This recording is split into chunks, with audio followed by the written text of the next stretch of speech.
ஊருக்கு போயிருந்தப்போ அவருக்கு உடம்பு சரியில்லாமல் இருந்துச்சு. அங்கே ஹாஸ்பிட்டல் போயிட்டு வந்துமே உடம்பு சரியாகலை. கொஞ்சம் டயர்டாக இருக்கிற மாதிரி இருக்குதுன்னு சொன்னாருன்ட்டு நம்ம ஊருக்குள்ளேயே சிறகடிக்கிறவங்க அண்ணா இருந்தாங்க.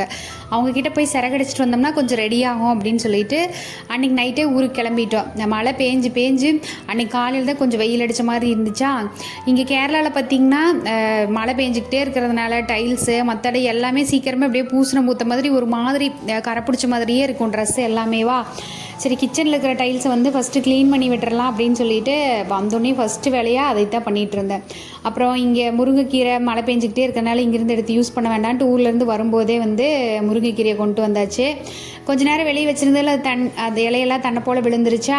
அப்புறம் அதை எடுத்து ஃப்ரிட்ஜுக்குள்ளே ஸ்டோர் பண்ணிவிட்டு மிளகு பொடி தீந்துருந்துச்சு, அதையும் வந்து அரைச்சி வச்சிடலான்ட்டு கொஞ்சம் உப்பு போட்டு ரோஸ்ட் பண்ணிவிட்டு அதுக்கப்புறம் அரைச்சி வச்சோம்னா எவ்வளோ நாள் ஆனாலும் உதிரியாக அப்படியே இருக்கும். அதையும் எடுத்து பாட்டிலில் ஸ்டோர் பண்ணி வச்சுட்டு வெண்டைக்காய் பொரியல் செய்யும்போது ஒரு மாதிரி ஜெல் மாதிரி வந்துகிட்டே இருக்கும் இல்லைங்க. அந்த மாதிரி வராமல் இருக்கிறதுக்கு வெண்டைக்காயை கட் பண்ணும்போதே அதுலேருந்து வர ஜெல்லை வந்து ஒரு துணி வச்சு தொடச்சிட்டு அதுக்கப்புறமா கட் பண்ணோம்னா ஃப்ரை பண்ணும்போது வந்து இந்த மாதிரி நல்லா ட்ரையாக கிடைக்கும்.